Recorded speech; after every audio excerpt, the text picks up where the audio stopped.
So number 6 on my list is patterns of dishonesty. So you're dating somebody and their ways are not pure, as my people will say. You just know that there's something off about this person. They're always lying. You just know. You know when somebody's being dishonest. You will know. And if this is a persistent thing, then you have a problem. Because if someone is consistently dishonest, then you can't trust them. Now, trust is the foundation of every relationship. One of the major foundations of every relationship is trust. But you have this person who is constantly dishonest. They lie. They steal, even from you. Yes, we've seen that one too. People who steal from their spouse. So, if you're still in the dating phase, that's what dating is about. As we call in Christendom, we say courtship. I think it's a time for you to get to know each other and find out things about each other and find out whether you're compatible. And don't just say, but I'm 35. I don't have much time. I'll wait. I'll marry this one. I'll manage. I'll change him. I'll pray. I will pray and God will change him. God Almighty. Well, in fact, sorry, deepers. Just don't do it, okay? Don't do it. If someone is dishonest, you can see it. They take you out on a date. They're the ones who said they want to take you on a date. This is an example. You get there. Bros, when it's now time to pay, Bros is looking left, right. I think I forgot my purse at home. That's a great indication. He's lied to you because he already knew from the get-go that he doesn't have money. Yet, he invites you on a date, takes you to a restaurant with no plans of paying for the meal. What kind of man is that, number one? Because, and we're going to get into this in another video, ladies. Watch out for it. I know that my Gen Zs might disagree, but I have a very strong opinion on this. If a man takes you out, on a date, especially when you're still dating, it's his responsibility to pay for your meal, both of you. No going Dutch and splitting anything 50-50. You can do that, maybe when you're married or when your relationship is solid and you know that, no, he's a solid man. Maybe he just doesn't have enough to do. Of course, you meet him halfway. But somebody is taking you out on the dates the first time around and they're already lying. Looks like I forgot my purse. Would you be able to pay for this meal on this occasion? Just bring out in fact, when you're going to such a date, make sure you're prepared to pay. Bring out your purse, make the payment, wish him a good night, and delete his number from your phone. Yes, I said it. And Gen Zs don't come for me. This is for you. You better take my advice. Yes, that's one sign of dishonesty. You don't want to hang around such a guy. That's a big sign that he lacks honesty. He lied to you. He already knew he didn't have the money. And yet he wants to take you out and pretend like he's a big man. And then all of a sudden his purse has disappeared. Hello? Who are you fooling? And you two, you're there. Well, let me just manage. Maybe he did leave his purse as well. So my darlings, pick up these signs of dishonesty. What are the odds, really, that his purse mysteriously disappeared on his way to the restaurant? Now, if by chance he left it at home or whatever, and then he maybe texts you later and says, please send me your account details. I found my purse. I've left it at home. I'm going to refund your money now. Please send your account details and let him refund your money now. Just like he said. That would show you that actually he was right all along. He wasn't lying. Don't accuse him. Don't accuse him. Just, even when you're paying and, and I said exit and delete his number. Maybe give him a couple of days just to prove himself. But don't call him. Don't do anything. Anyway, I don't want to delve into this. This is a different topic entirely. I talk to my Gen Zs about this a lot. So I'm going to delve into it at some point. We're not going to dwell on this now. But anyway, what I'm saying is notice those signs of dishonesty. As soon as you see those red flags, pick up on them and hit the rocks if you must. Exit. If you cannot help him, exit. You're not his mom. You can't help him, okay? A leopard never changes its spots. All right? On to the next, my divas. The number 7 red flag on my list is unwillingness to compromise. So you met this guy, you just started dating, and you notice that this guy is as rigid as they come. It's always his way or the highway. He always believes he's always right. He's not willing to compromise. Everything has to be the way he wants it. That's not the man for you, because marriage is a partnership.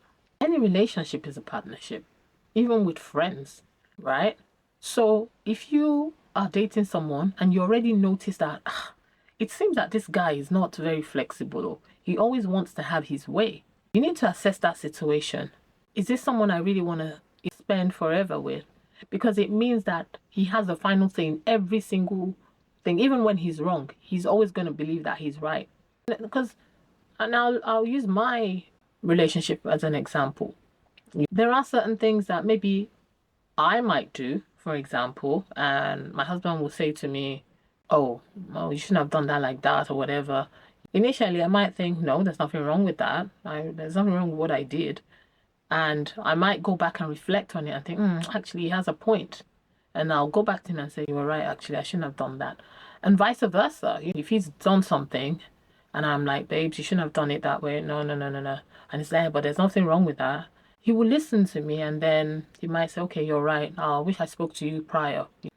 You're right. I shouldn't have done it that way." Which means that next time he won't do it that way. It means that you've helped each other. You can lean on each other. That's why they say two heads are better than one. But if it's just one person who believes they know everything, that they're the wisest, they're King Solomon of our generation, they know everything, they're the wisest man alive, everything you say doesn't count, you don't know anything, then you really need to, in fact, you need to leave that situation, because it's not going to work. Marriage is a partnership. Don't settle with anybody that cannot compromise. He's going to dictate everything concerning your life. The way you raise your kids, you will have no say in the way you raise your kids. You have no say in anything. Where you buy your property, anything, even the way you dress. If he already has this ideal in his mind of how he feels, despite the fact that he saw you the way you were and he liked you and he came to you, such people still want to dictate. That's part of the controlling behavior we spoke about earlier. They still want to control you. They still want to say, "I don't like that. I don't like you dressing like that," despite the fact that you were like that before they met you. All of a sudden, you're wearing too much makeup. Your clothes you're too nice. Don't you know that you have to be holy? People are looking at you. Am I Jesus Christ? I'm only trying to be like Jesus Christ, though. I'm not Jesus Christ. So don't make me your yardstick. Jesus should be your yardstick. So my point is, if you're dating someone who is not flexible, they cannot compromise, they always have to, everything has to be their way, then that's not the person for you. You cannot do forever with somebody who is not willing to compromise. No, it's not going to work. You need to exit that relationship ASAP. Exit that relationship ASAP. Okay, divas? Number 8 red flag to watch out for is gaslighting. This is when somebody makes you minimize your own experience or reality, making you doubt your own reality. They're so manipulative that they make you begin to doubt yourself. And I don't know why you would want to be with somebody like that. Somebody that is always making you question yourself. Someone who makes you feel guilty about your reality, about something, like, why? Why are they not there for you? Why are they making you feel like, why are they just manipulative? I beg, let's call a spade a spade. Why would you want to be with somebody who's so manipulative, such to the extent that they make you begin to doubt yourself, make you begin to doubt your reality, make you begin to doubt your experiences? Manipulation of the highest order. And you insist on staying with such a person, my sister, why now? Come on. Why? Sisterly. Don't say your sister didn't warn you. I'm telling you now. You need to really reassess this situation. I'm not going to dwell too much on this one because it's quite self-explanatory. On to the next, sis. So, number 9 red flag on my list is consistent blame shifting. Oh my God. This one, it's a real pet peeve. When someone cannot just accept responsibility for their actions, and they're always blaming somebody else. Imagine you're dating someone and everything that has gone wrong in their life is because of you. Yeah, but if you hadn't done this, then I would have done that. It's your fault. Bros, how? Always blaming you for their errors. But why didn't you point it out to me? But why didn't you? If you had pointed it out on time, I wouldn't have done it. It's your fault. You didn't do what you were supposed to do. You're supposed to have pointed it out to me. He doesn't have a brain of his own. When you have a... Guys, don't let me talk. The thing that was going to come out of my mouth was not nice, so let me just hold back. Constantly blame shifting, never taking responsibility for their actions. And you choose this kind of person to spend forever with? I ask you again, my sister, why? Why would you do that to yourself? And this is the same person that is supposed to be your rock, somebody that you can lean on. How are you going to lean on this guy when he can't even take responsibility for his actions? That's not a solid rock to lean on. It's very, very important to be with somebody who can, someone accountable, somebody who, you know, they're not always saying, blaming you for everything that goes wrong in their life. Go to uni, you won't go to uni. You decided to go and party, not study and all that. But it's somebody else's fault. Your parents pay for you to go to uni. When you're at uni, you see it as freedom from home. You go crazy. And then you come out with third class. Wasting your parents' money. And then you have the nerve to blame someone else for that. Forgetting that you're the one who didn't put the necessary attention to your education. You're the one who didn't pay the necessary attention, I beg your pardon. You didn't pay the necessary attention to your education. You were skipping classes, just living in la vida loca. And then you expect that, as if by magic, you come out with a first class or second class upper or something like that. How? Is that even possible? But you never admit. You say, but other people were doing it now. No. It's your fault. You see, if you had given me more opportunities to do this, or you had done that. Now imagine that same person, you're now dating that kind of person, and they still have not come to terms with the fact that they need to be able to be accountable. They need to be able to take responsibility for their actions and stop blame shifting, blaming everybody else around them for their misfortunes. Even if it's somebody else's fault that, I don't know, maybe you didn't go to uni and you really wanted to go. We now have part-time courses. You could be working. And then going to uni in the evening. It's a sacrifice. It's tough.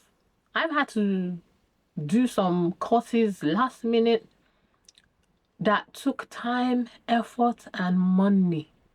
And at a point, I wanted to quit because I just thought this is too much. I like, please, at this my age, I want to be making money. I want to be counting pounds. What's all this? But at the end of the day, I kept thinking to myself, but if I have this, is good. I can add this to my arsenal.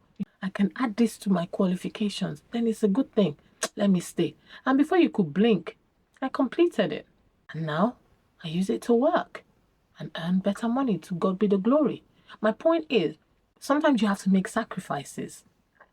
It's not always somebody else's fault if you don't achieve what you set out to achieve. You need to assess that situation. Why is it that I haven't been able to achieve this? Is it really this person's fault or is it my fault? Now, if you're dating somebody like that and you talk to them and you make them realize that, hello, uncle, why are you like this? I've noticed this about you.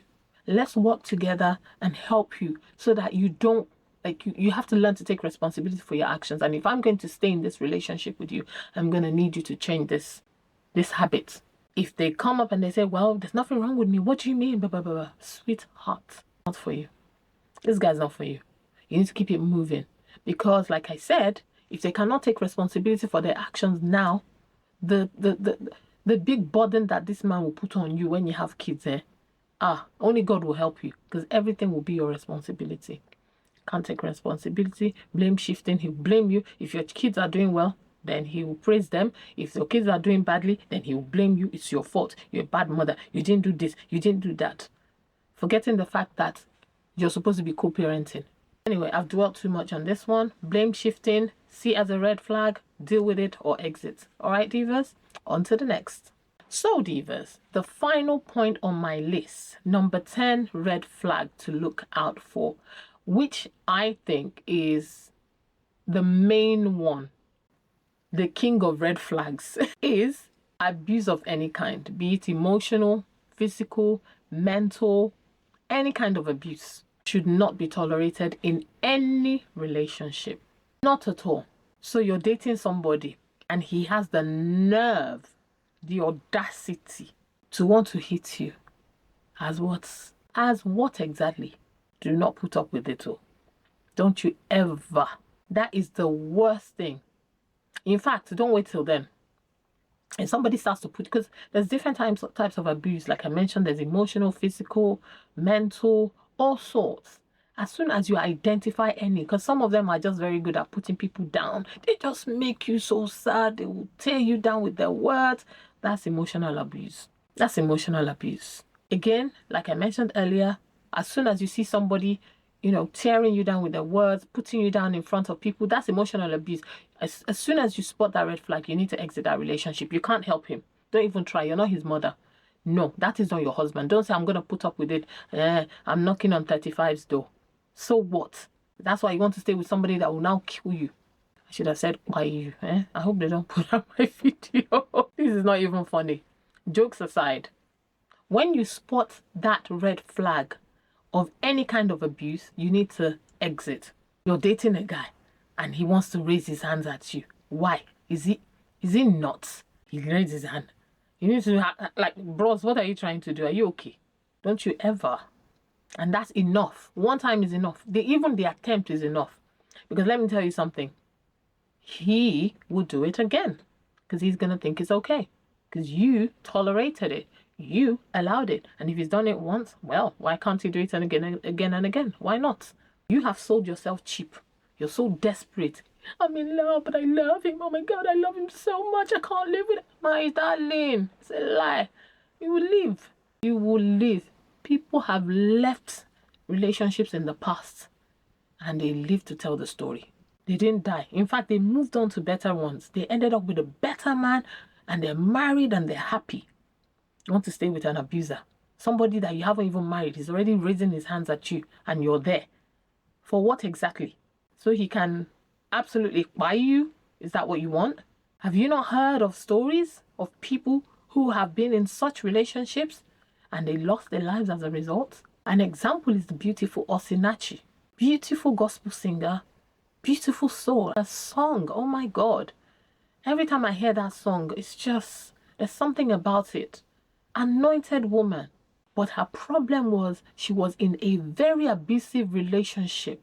Physical abuse, emotional abuse, and she stayed. I'm sure she was praying for the man to change. I didn't live in that. I didn't live her life, so really it's not fair for me to talk about that relationship. I don't know what she went through. It's only what we heard. She must have had her reasons for staying. But whatever the reason were, was it worth it? Whatever her reasons were, was it worth it? Because now she's no longer alive. Her children, because some women stay for their children. Why? Because now the children are in a worse place. She's no longer there. The husband is in prison, so they don't have their mother or their father. So was it worth it? You need to think about, put yourself first. You need to be happy. Does this person make me happy? Or am I just staying? Number one, because I'm desperate. Number two, because I'm in love. Oh, please. Love will not put food on your table. It will not. Love is very important. But does the person love you back? Are you receiving as much as you give? Or is it one-sided? So you give him love, he gives you gbas. You give him love, he gives you gbas. Is it worth it? Is it worth it? No matter how, in fact, how can you even love somebody that's hitting you? I don't understand. Because I believe that would lead to resentment. And you know what they say about there being a very thin line between love and hate. I don't know how I can love somebody who hits me. As in, who are you to hit me? Number one. And then you go ahead and marry that same person. Because let me tell you something. These things don't happen overnight. They don't start overnight. The signs are there. But we as women, we refuse to pick up on those red flags. We're there praying, saying, oh, I'll just pray for him and God is going to touch him. And that's not your responsibility, sweetheart. No, that's not your responsibility. Let his mother do the praying. You find yourself a great man that's going to love you for who you are, that's going to appreciate and respect you. Somebody that values you. Because if you value someone, you never put hands on them. You never speak down at them. You worship them. You put them on a pedestal. My wife, my beautiful queen. You're a queen. Let a man be talking trash at you. And these kind of people, they can beg. Oh, it's the work of the devil. The devil is there minding his business. You're blaming the devil for your stupidity. It's the devil's handwork. I promise. This is the last time. It will never happen again. Never. They start swearing up and down. Give them 2 days. And you keep staying. I don't understand. Will you get out of that relationship now? Now. I'm talking to you as a sister. Get out of that relationship. Get out while you still can. I'm sure your family and friends who love you would have spotted this red flag. They would have pointed out to you. They would have told you to leave. But you're, no, I'm so in love. Oh, I don't know if I can live without him. And you live with him? How long will you be living for if you're still with him? Think about it. Anyway, divas, I know my divas are too smart. Please leave that thing. I know my divas are smart. I know you're too smart to put up with a man that is displaying any of the red flags that we have mentioned so far. So I'm going to stop on this note. I think 10 red flags is quite sufficient. I'm not saying that these are the only ones, but if you spot any of these, please, my sister, just exit. Exit. Let the man go and work on himself. You're not his mother. You can't change him. You're not Jesus Christ. If he changes and there's proof, and you can, that's even if you've already married him, if you've made the mistake and you end up with in such a relationship and the person is abusive, hitting you and all that, no, you need to leave. You do need to leave, because people, Jesus Christ hates divorce. He also said, thou shalt not kill. Didn't he? So you're going to stay and let somebody kill you? No. Leave. Let the man go and work on himself.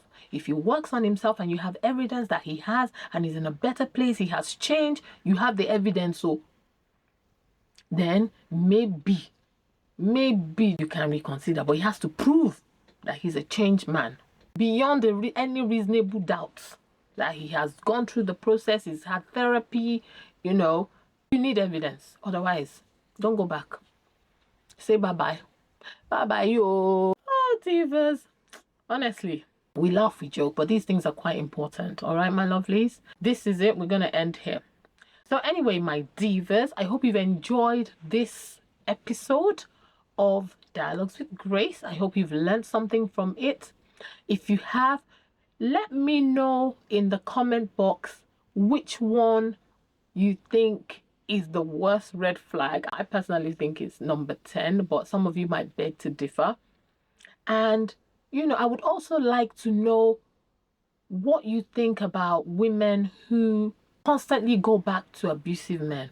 I would like to know your comments, because there's somebody watching this video who needs your help, who needs your comments.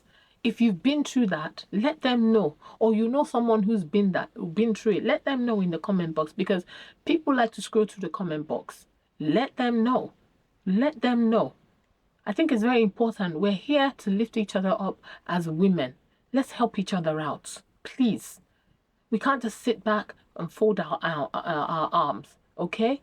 So, ladies, I've decided that on a weekly basis, I'm going to give us a challenge for the next week. So for this week, what I would like us to do is, you need to find 5 women this week who you're just going to tell them something nice. You say something nice to them, because you don't know what people are going through. We see people looking nice, all made up and everything, but you don't know whether they're going through an abusive relationship, excuse me, whether they feel down, they have no, they've lost all sense of worthiness, sense of self-worth, and they just need somebody to pick them up. They need somebody to tell them something nice. Maybe that's the courage they need to exit such a relationship. So what I would like you to do, my divas, is to pick 5 women that you're going to say something nice to this week. You're either going to tell them how beautiful they are. You're going to tell them something you admire about them. Is it their strength? Is it their intelligence? You say something nice to a fellow woman this week. And when you do, I want you to come back and leave a comment on here to say, yes, I did. I said nice things to 5 women this week. And let's see what we'll do. Maybe very soon I'm going to start doing giveaways, but I don't know how it's going to go. You know, I'm just getting my foot back. So give me some time. We're going to be doing some really nice giveaways. So divas, like this video, make sure you're subscribed and you hit the notification bell, because you don't want to miss my next video. Neither do you want to miss my giveaways, okay? Because when I start these giveaways, they're going to be mwah. I don't do nonsense giveaways, so they're going to be good. I'm not going to be giving away money, so you can forget that one. But I'm going to be giving away some nice things, okay, divas? So anyway, I'm talking too much, as you know, or maybe you don't know. I like to talk. I don't know why. That's how Baba God created me. That's how he created me. I like to talk. So let me stop now.